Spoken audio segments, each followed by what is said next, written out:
All right, everyone, let's get started.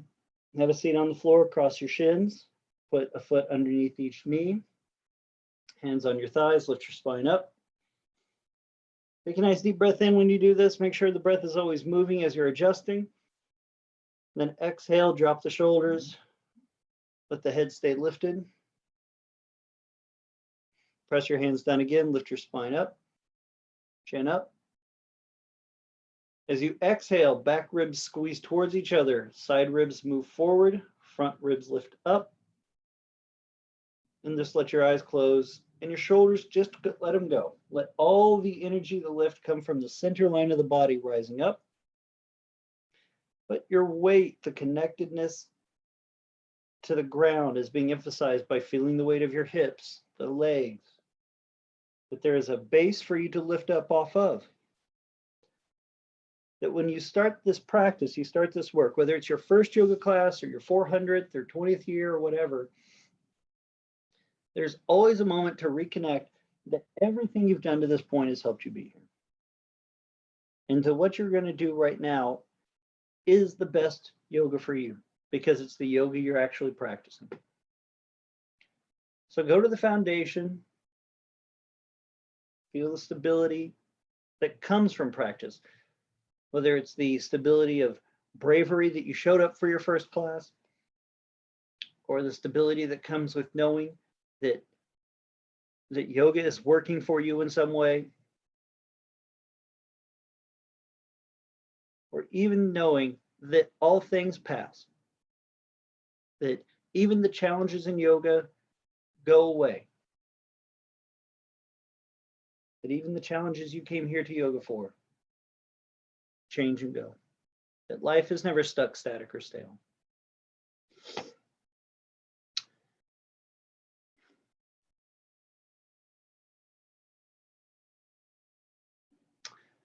So breathe into that stability, emphasized in the action of the pose, with your hips where they are, the weight, the strength of them, the lift of the spine, giving you something to lift, to work up towards. And try to find that in each pose, some way to feel stable, whether physically, mentally, or emotionally. Physically, maybe in your balance. Emotionally, maybe in your trust. Stable doesn't mean repression. Stable means the freedom to explore. And mentally, with the knowledge you gain that you are making changes.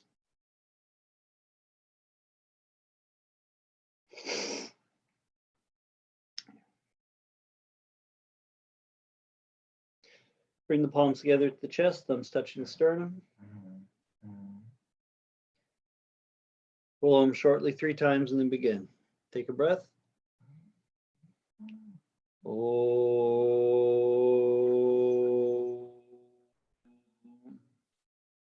Flex your feet. Oh. Remember, oming is not just a spirit, it may be a spiritual recognition, but it's you committing yourself into the work, healing yourself. Oh.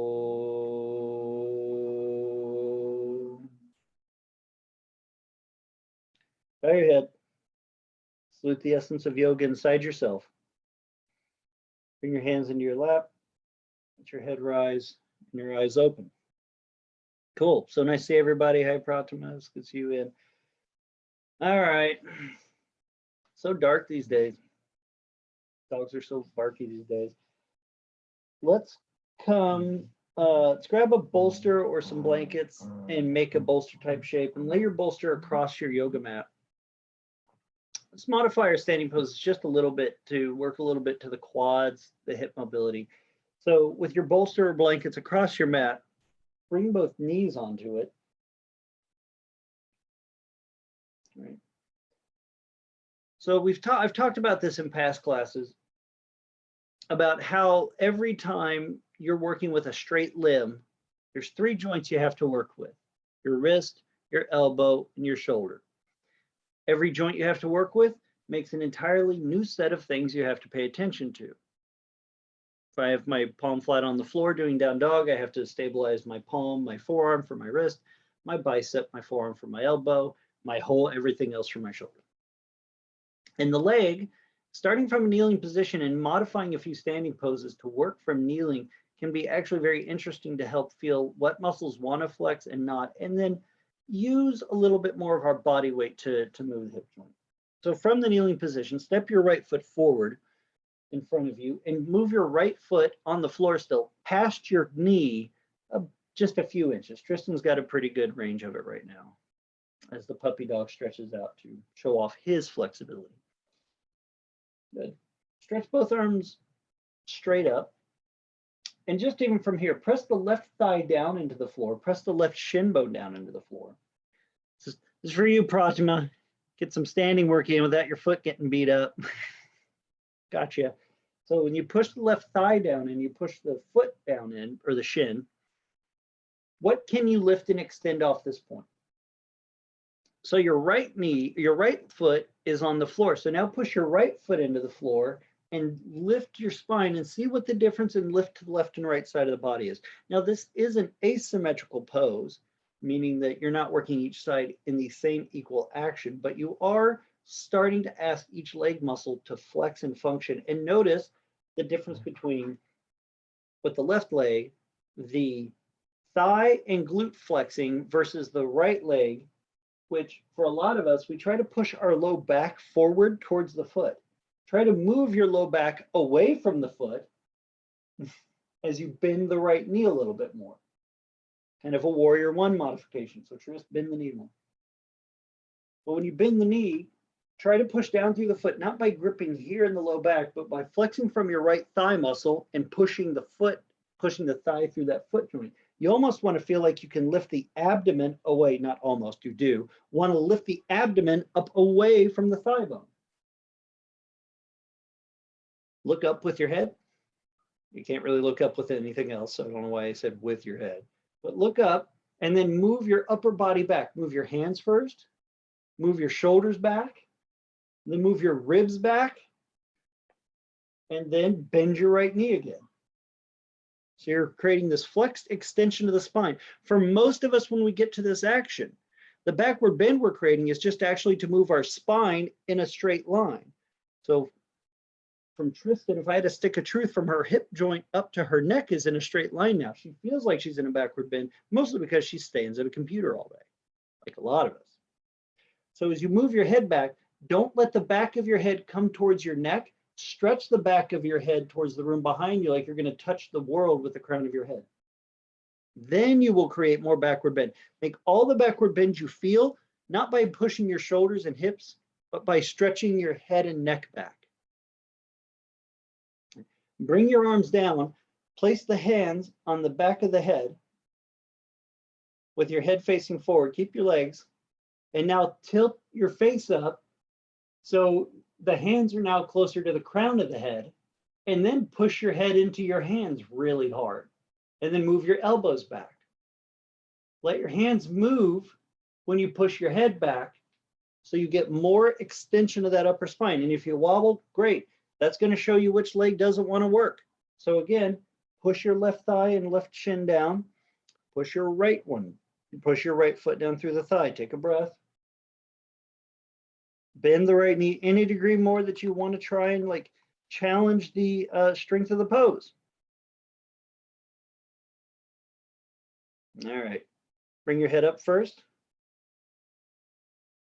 Bring your arms down. Step your right knee back. Step your left foot forward. Good. How'd that feel, Tris? So Tris says she feels it on the outside of her left knee. This is not abnormal. That could speak to hamstrings.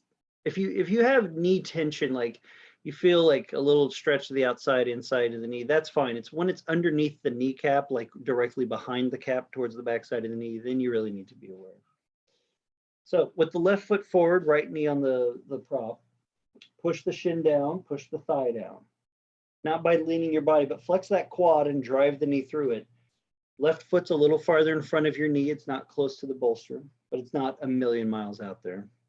You just want to have some room to bend the knee more. Stretch both arms up to start. So for a lot of us, just even lifting the arms, one leg is working harder for the other. So feel when you lift your stretch your spine up, is there a difference one side to the other as you activate the legs? For most of us, and I say most of us, the people I've worked with, the foot that is forward tends to be the side of the back that goes farther forward. So as you push your left foot down, lift the abdominals away from the hips, lift the front of your pelvis bone away from the leg. It's like you're trying to almost backward bend from the hip first. You won't go far just due to, that's not how the body works, but that active muscle flexion is what helps create the range of motion. Your upper spine will help. So as you lift the arms up, lift your head up, your face technically. And as you move the head back, lean your head back a little, then move your shoulders back and then move your ribs back. And for most of us, if you're lifting your pelvic rim away from the thigh, this will extend the spine and also make your balance work really hard. Check in with your legs and then take a breath or two.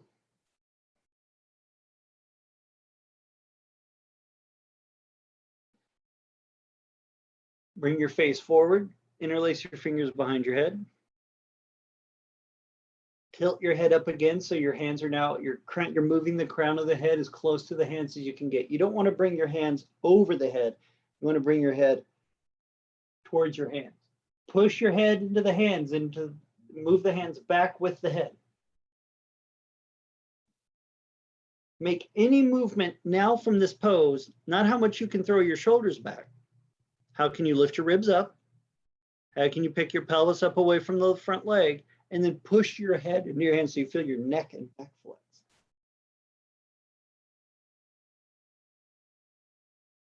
So you're working on extending the spine from the cervical spine. The upper thoracic and all the muscles that involve it has to work in conjunction with this.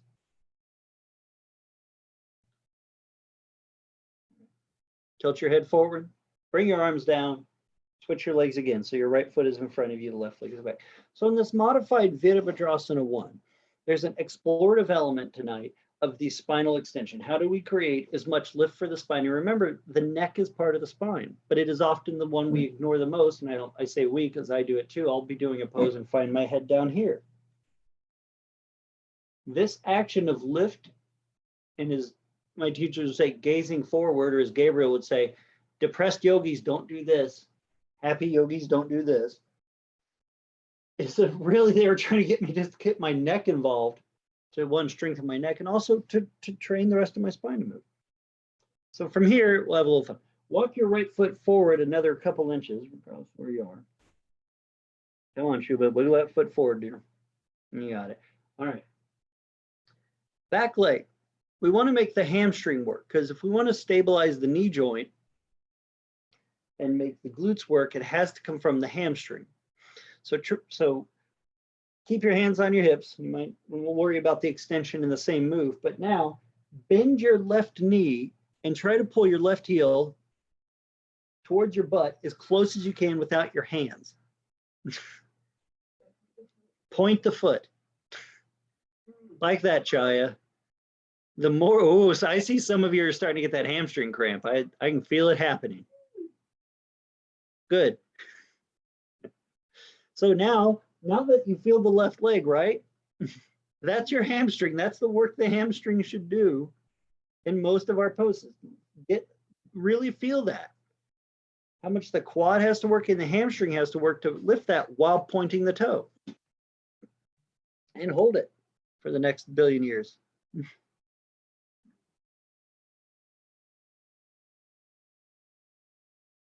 Now, try to do a little bit with your front leg.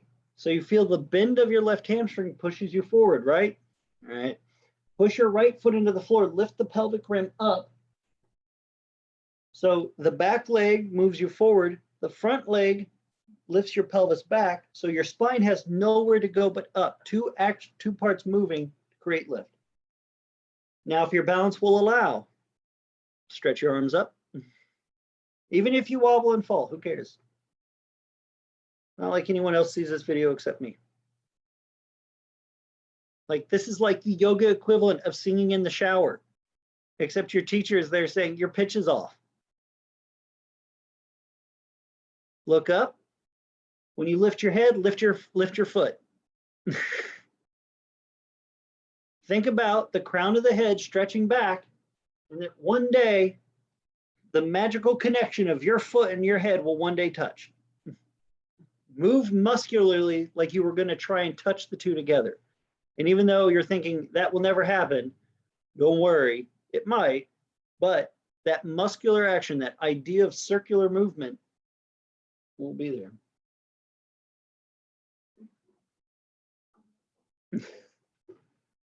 All right, arms down, head down, leg down, switch feet. Remember, yoga class is the safest and best place to mess up a pose, right? Your teacher's there. So if you're gonna wobble, fall, be embarrassed, would you rather be embarrassed with someone who eternally supports you like me, or by yourself and get in your own bad mood? Right? Right knee on the bolster or blankets, left foot forward. Your left foot's a little farther out front so you can have a little extra balance. Hands on your hips. Point the right foot, pick that heel up towards your body, close as you can get her. Lift it up. Woo! We got some tight hammies, tight quads. Love it. Get it?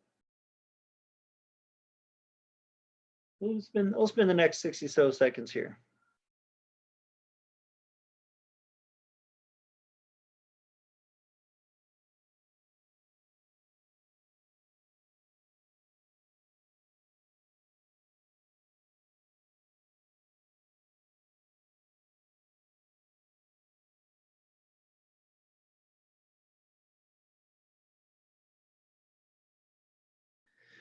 All right. Now you're working your right leg. Keep it, feel that hamstring flex. We're going to come back to that in later poses. Push your left foot into the floor, not to lean harder forward, but to lift your pelvis and your abdominals up away from that leg. And then try to find that where both legs have to work together to maintain balance, and then stretch your arms up if you can. And remember, if you fall, great. That means you were experimenting. That means you were changing something.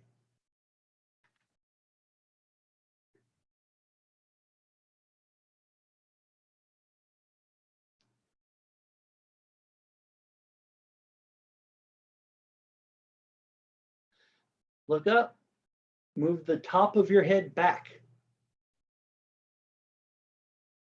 Very good, Pradima. Good looking up.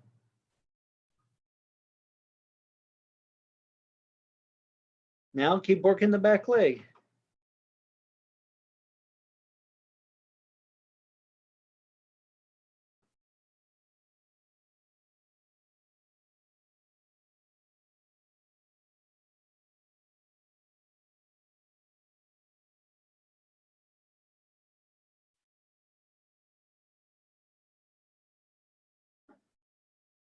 Take the arms down, head down.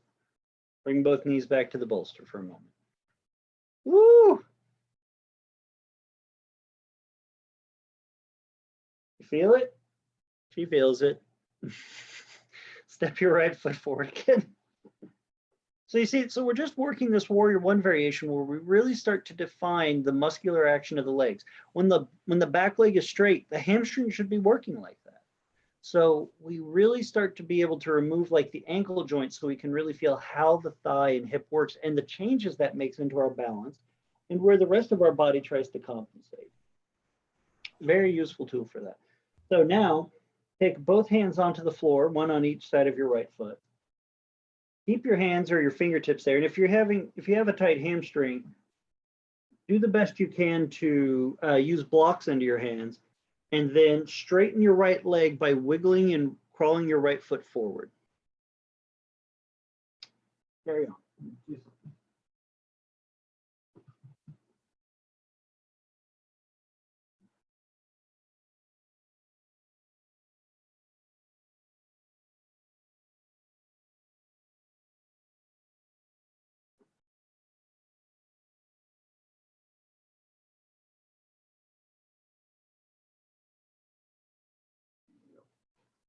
All right. So as you stretch the right foot forward, try to make sure, sorry about that, your left hip is above your knee, and then stretch and point your right foot. As in the last few classes I've been talking about in our various poses, the why we point the foot. I was taught to overly flex the foot back and dorsal flex the toes. This was a lot of tension and I think actually caused a calf issue that I'm still dealing with. As I looked at older teachers and looked at the old pictures and had discussions with teachers, a lot more of this should be pointed. And here's the reason. From here, feel the flex of your thigh, your right leg. Feel what muscles have to work to try and push your big toe joint down into the floor as hard as possible. Your knee might bend to do this, but when you try to push the big toe joint down, keep it down and then straighten the leg, feel the muscles that have to work to do this action. This puts a little bit more work into wider parts of the hamstrings. What I mean by that is it's not just the thicker muscle of the hamstring along the center or the inner groin. This actually makes you pull the whole bone back into the hamstring. So just for an example, keep your foot where it is, or your leg where it is, same distance, and pull your toes back and flex your foot. Then feel how the weight shifts into your knee. You can put way more pressure on the knee joint down, which is more dangerous for the knee one, and take some of the muscular work out of it. So point your foot again, try to get your big toe back and keep it there. And don't worry about the leg going straight, but can you stretch the leg long? All these extended poses, Mr. Angar would use the word straight, but in a lot of his other language, he talked about lengthening the limb. And your toes, just like your neck is a part of your spine, is a part of that limb. So push your big toe joints down and away from you, and then try to stretch your calf away from your ankle, your thigh away from your calf, and your hip away from your thigh. And then if you want more, you pick your back foot up off of the floor. I like Pradma's just like shaking her head like, no, it's crazy, man. So now you're working the back leg, hamstring, and thigh to stabilize the hip, and you're extending the front leg. When you do chest to knee pose, fully standing, you need to be able to feel that flexion of the hamstring and that stability of your hip. Because from here, we could rotate the spine, we could go up into a version of warrior, we could go deeper down into chest to knee. So keep that back foot up if you've lifted it. And if you want even more, if you are making third trip to the buffet of yoga, walk your hands farther out past your toes, but keep your right big toe pressing. And notice when you take your hands out, your foot wants to roll to the side. That wants you to put more tension work to the outer knee and make your back do. So pick that left foot up if you're doing that. The back foot and the right foot presses down. Stretch the right calf from the right ankle, the right thigh away from the calf, and the right hip away from the thigh. So you get an extended limb from the very tip of your femur bone all through the toe. Woo! Are we aware? All of you are muted, so you can answer if you want or shake your head. I'm just going to assume you're all like deep in it. Because Tristan's shaking and she's like mumbling things at me that aren't good for camera. All right, walk your hands back. Bend your right knee, switch your legs. How's that feel, Chad? Yeah. Step your left foot forward. Switch your legs up.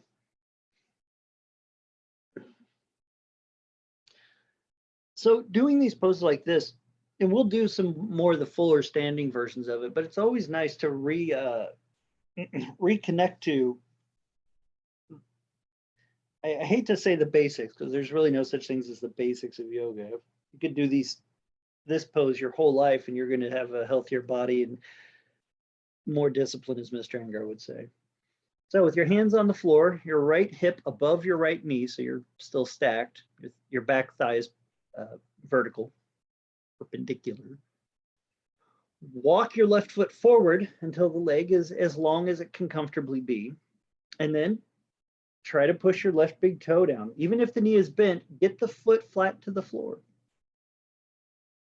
I'm not so much worried about a straight knee as I am an extended leg. The muscles that are going to be there to stretch the leg need to work with the ankle, the arch, and the rest, all together. We're not going to sacrifice one part for all of them, because then we'll just have to work on that one part later. When I met Tristan, that's what happened. She did a lot of bad chaturangas and other stuff. We had to correct some things. Press your left big toe firm into the earth. Feel the muscles of your leg that have to flex to do that, how your knee has to rotate in, and then keep that foot firmly planted. Stretch the leg longer by stretching your calf away from your heel, your thigh away from the calf, and then your hip away from the thigh. If the leg goes colloquially straight, fine. But even if that front leg has to stay slightly bent and you feel the stretch, you are now engaging the full limb to the pose. But then there's always ways to make it more. So if you want more, bend your back knee, still working that front leg. And you might find your front leg has to work harder to pick that back leg up. So as you straighten that front leg, Chaya, keep wiggling that left foot forward, Chaya. You'll be okay. There you go. You can do this. I have faith in you. So as you notice, if you work that back leg up, because now your right hamstring is working, your left thigh has to work harder because it's just muscle asks other muscle to work. The human body is programmed for this. And then if you want more from that, if you're ordering the dessert, you'll walk your hands forward. So you're bringing your chest down and your nose towards your chin over time.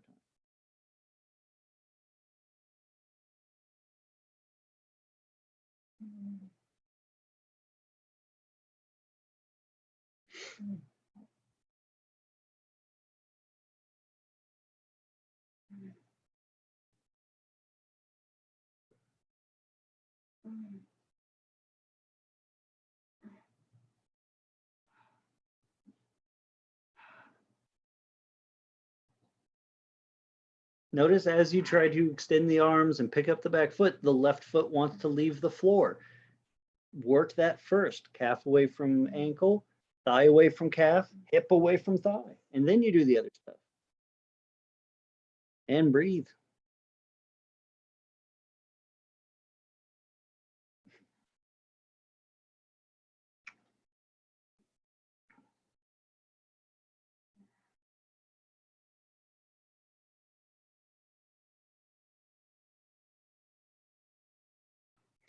Walk your hands back. Bend your front knee a little, bring your back foot down. Woo! All right. All right. If you would be willing, lay on your stomach with both of your thighs on the bolster.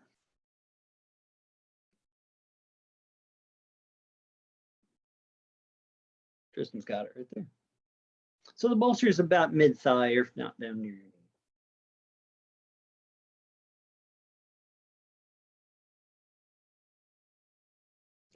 So there's a slight elevation to the hip. If you have back tension with this, it's okay to push the bolster closer to your knee than towards your hip, but you just want it predominantly on the thicker part of your thigh. Bend your right knee and pull your heel as close to your glute as you possibly can on its own strength to start. Like a half frog pose we've been doing before. Chest is laying on the ground. Don't worry about anything else. Just kind of see if you can still flex the hamstring in the same muscular action that you did when you were kneeling here. Notice it's easier to pull the leg in. There's more range of motion because there's less weight bearing. So push your right thigh down into the bolster as hard as you can, and then pull the heel in more. Woo. Notice how your left leg tries to do some of it.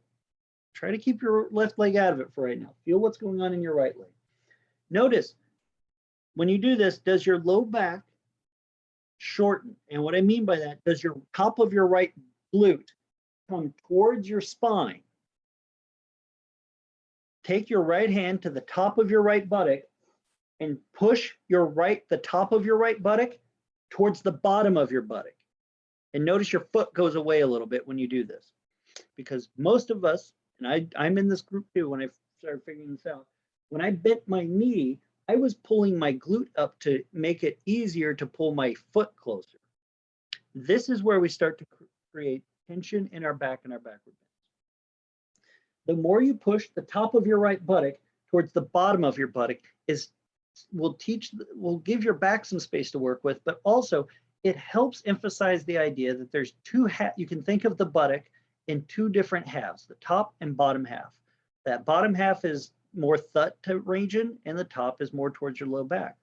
Can you flex your buttock and start to practice the flex of your buttock, pulling your glute towards your knee, the top to the bottom, rather than your bottom pushing to the top?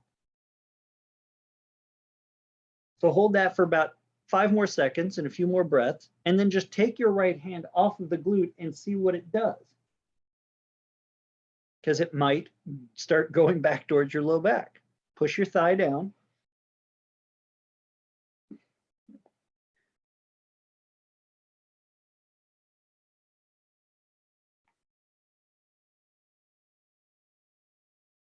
All right, switch your legs up.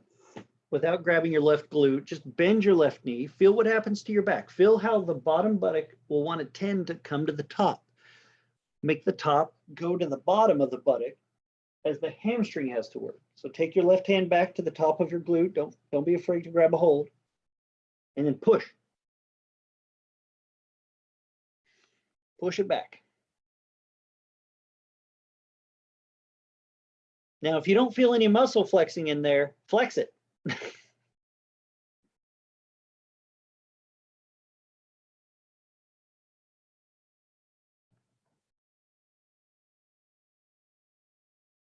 I got real comfortable helping adjust students because I adjusted myself more.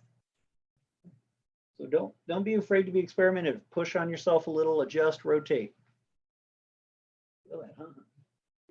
The more you push your top of your glute towards the bottom, not top to the floor, but top to the bottom, as far as your upper buttock to lower, give your low back some space for this.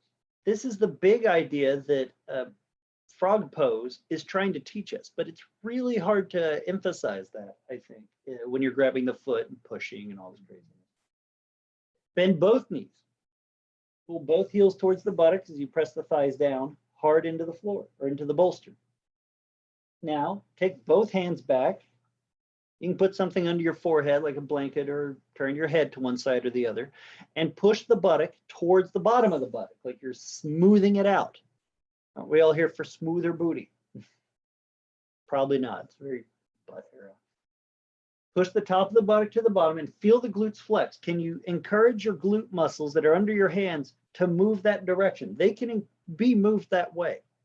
Muscle power is, as some teachers would say, energy movement. You just have to start working with it, acknowledging it. Pull those heels in.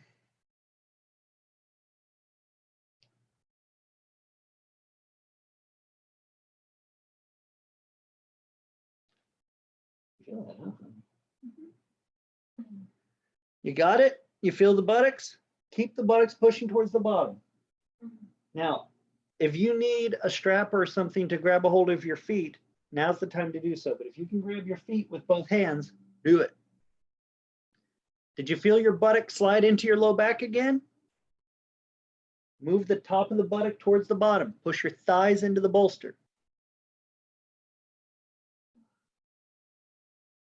And even if you just practice this, you will work your legs and you will start to shape your back muscles. Tristan's already feeling it. Pull your heels down by bending your elbows.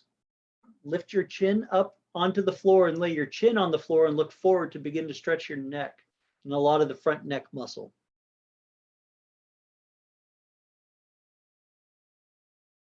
If the point of your chin hurts on the floor, it's okay to put a blanket under it to get a little more height.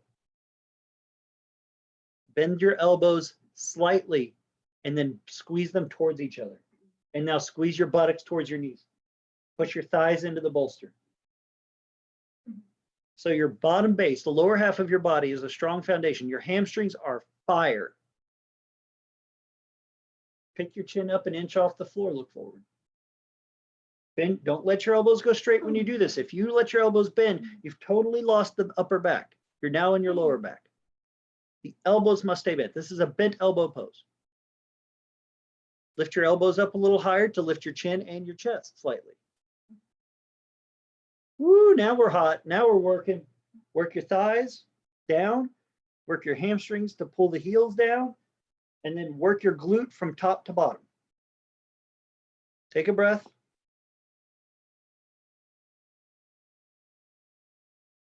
Exhale, relax. Ooh. So you've got this modified action to work your back. Okay, not terrible. Now, your left thigh will stay on the bolster. Bend your right knee. Swing your, did I say right? Yeah. I'm changing my mind. Keep your right leg where it is. Sorry, right leg straight, laying on your bolster. My apologies. Bend your left knee and swing the left knee out to the side of your body in Jatara, crocodile. I've always loved this pose. This is like my favorite pose in the world. Here, I'll turn the camera down for more. You can see better. So the bolster is still on under your right thigh. Your left knee is out to the side of your body. So even here, you get some lift of the hamstring. So what the bolster is doing in this case for these modifications, it's taking your knee out of it and taking your ankle out of it. So the femur bone is being pushed towards your hamstring and your hip. You're moving the femur bone to the back side of the pelvis, which when we do Tadasana is where we're supposed to go with it. And it can be very relieving to tight psoas, tight back stuff. And it can feel weird while it's doing because there's a lot of muscle that pushes the femur bone forward, the hamstring, the groin, piriformis, all that jazz. The action in this pose, press your right thigh down into the bolster and lengthen, point your foot and lengthen the foot away from the calf, calf away from the right thigh away from the hip.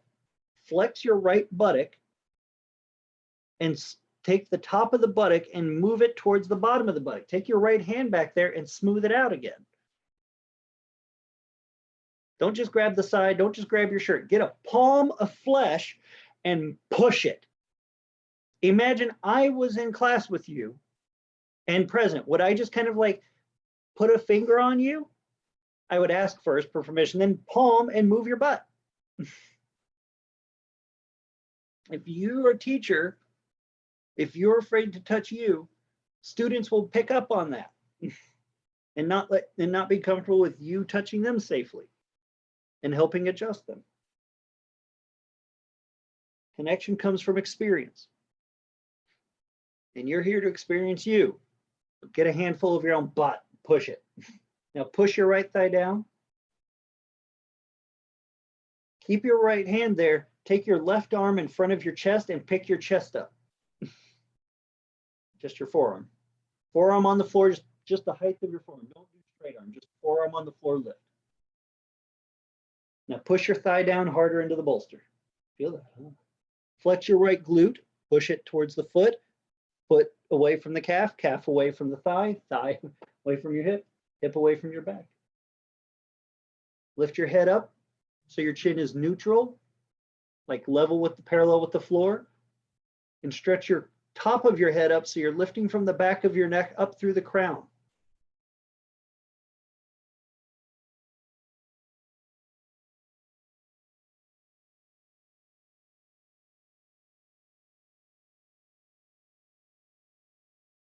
Take a breath, come on down.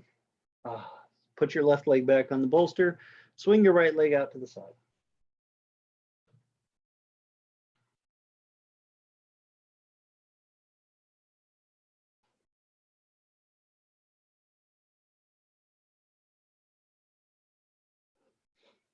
Right knee is out to the side of the body, more or less parallel with the hip.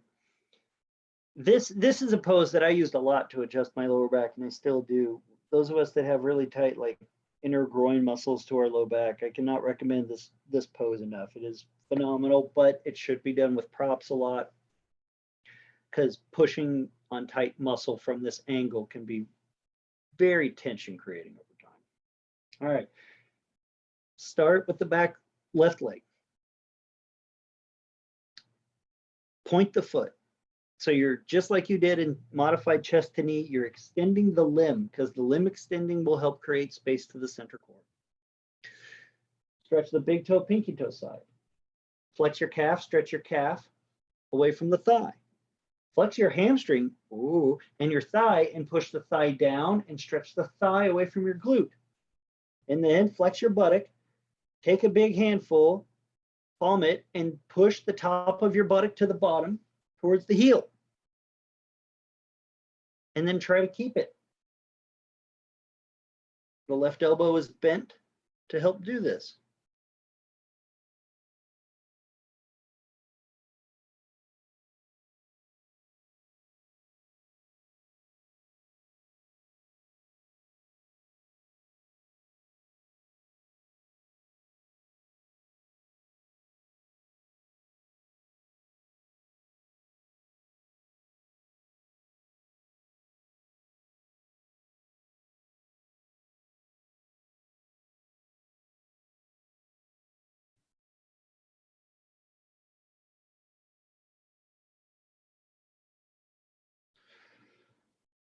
Keep depressing the left thigh down. Notice it's easy to want to quit working that left leg. And then bring your chin onto the floor just to kind of work your shoulder, neck. This action of laying with your chin on the floor is important for a lot of poses down the road.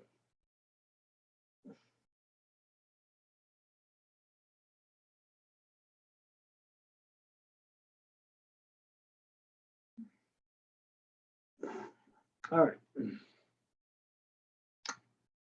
Lift your head up a little. Bring your right forearm under your body. Work that left leg. Never let the left leg go passive. And then pick your chest up as you work from the glute. Flex that left glute to push that left thigh down. Stretch the leg back. So you're doing the whole lifted Jatara. If you can take your hand off your glute and keep all that working, go for it.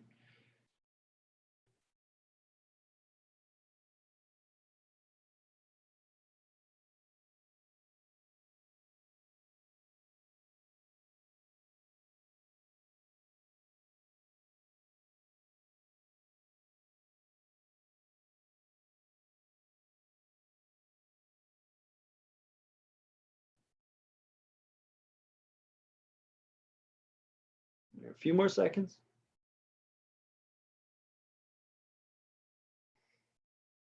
All right, exhale, come on down. Now, both thighs on the bolster. Push both thighs down into the bolster. Stretch the foot away from the calf, pointing the foot. Stretch the calf from the hamstring thigh.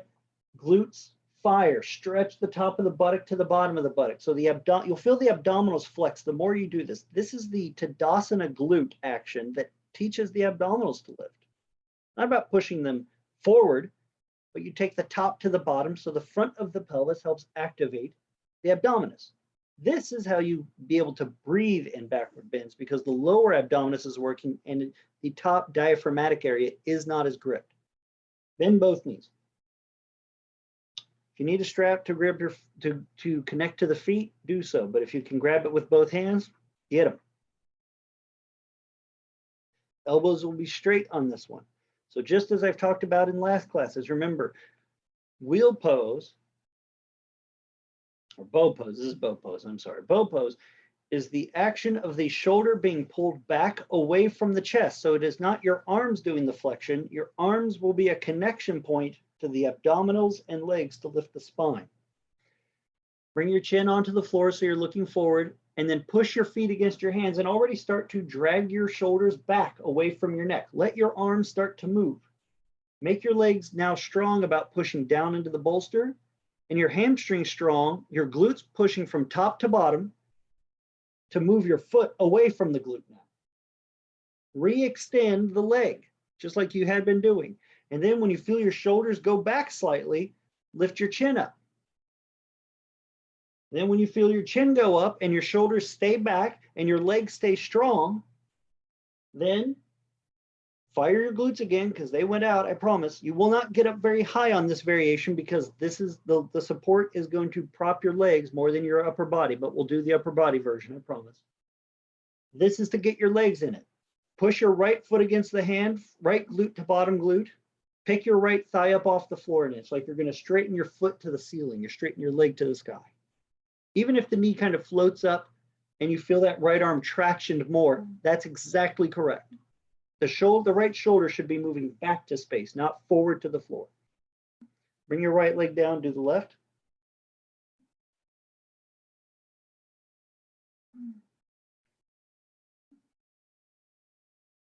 Do both.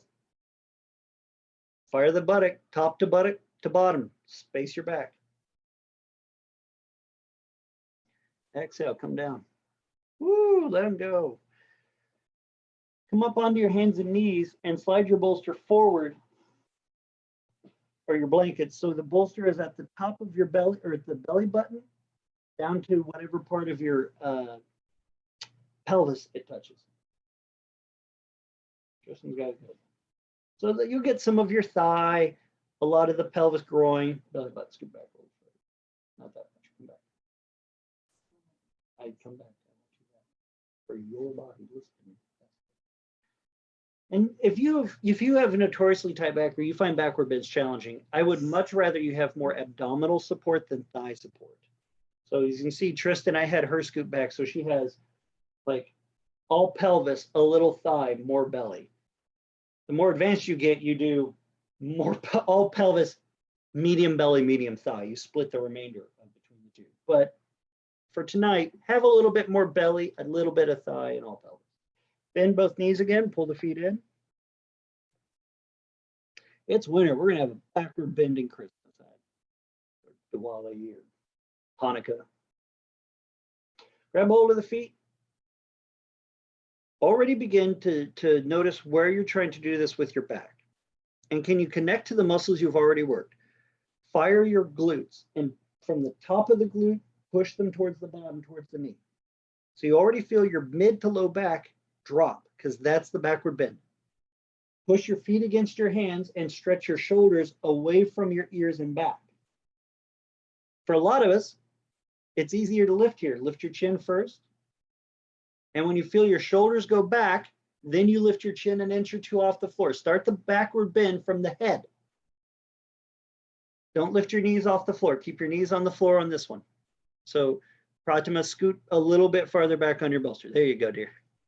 Yeah, there you go. Get a little more belly tonight. Pick your chest up by pushing your feet against your hands. Flex your buttocks towards your knees and lift up.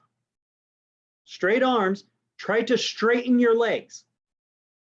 So Pratima, this is straighten your legs out. Push your feet against your hands. There you go, dear. Yeah, that's it. More of that. Shubha, scoot your blankets a little more under your stomach. That will give you the lift you need. Sanjeev, grab a pillow off your couch, brother. I like the one pillow, but get a couple more. It's okay. Good, Chaya. Now lift your heart, Chaya. Lift your sternum towards your chin. Lift your chin to the sky. And breathe. Nice. Very good, pardon. Better, Shubha. Chaya, lift your heart. That's it. And work your legs more, Chaya. Push your feet into your hands. Flex your buttocks. Very good. Better, Sanjeev. All right, come down and rest. Take the bolster out, flip over.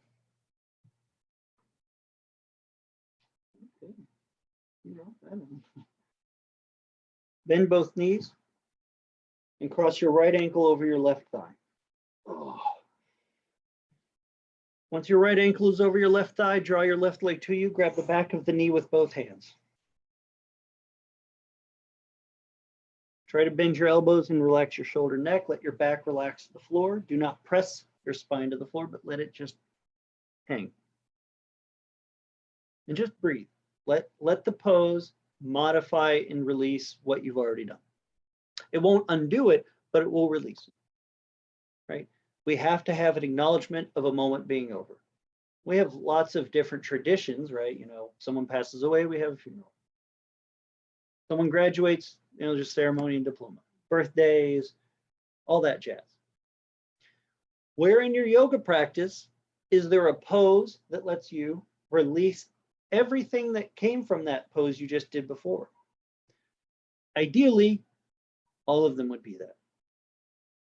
Because each pose is its own, even though it's influenced and taught and encouraged by what came before, it is its own thing. But just even in this pose, take those breaths into it so you feel this one for what it is, that the past is now just the past. This is your graduation ceremony out of backward bends for the night.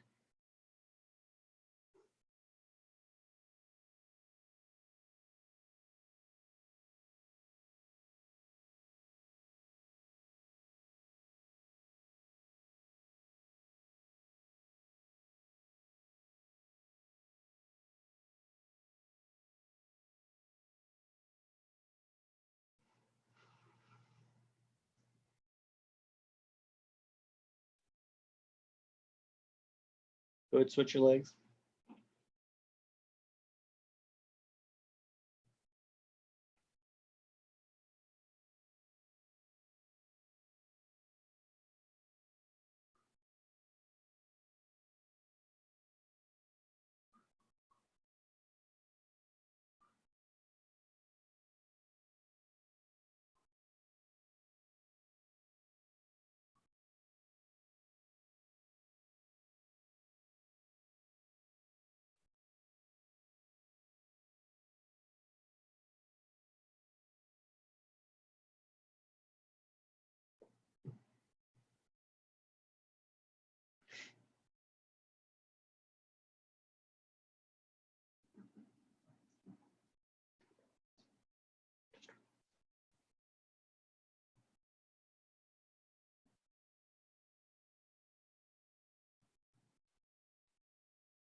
Feels good though, doesn't it?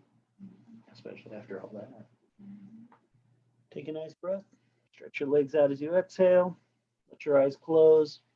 And just remember, like I talked about Tuesday, the yoga that matters is the yoga you do. So make this what you need. If you need to prop your head, neck, shoulders, put your legs up on a chair or up a wall, get the savasana or the modification of restorative that you need for even just 2 or 3 minutes of the most comfortable thing you get. I'm not detailing out a restorative pose because most of us are experienced in this room, but remember, savasana is the extension of the body and then letting it rest at extension, not actively push extension. So with your legs stretched out a little bit apart, let them be long and then totally let go into that length. Be passive. Take your arms and stretch them away from the shoulders, not tight to the body, not all the way out to the side, but kind of, a few inches away. Stretch them long so the shoulder blades set. Take a nice breath, and then let them just drop into that extension. And do the same with your spine. From the tailbone, from the top of your buttock to the bottom, right? Sound familiar? The top of the buttock stretches to the bottom for a moment while the crown stretches away from the buttock. Take a breath into that, and then when you exhale, into length. Savasana is not just passivity. Savasana is a rested space to practice. And all practice needs a certain amount of focus. Because we're not practicing with focus, we are mindlessly going through the motions. But tonight, let your eyes close, my friends. Tongue away from the roof of the mouth. Relax your jaw so the teeth barely touch.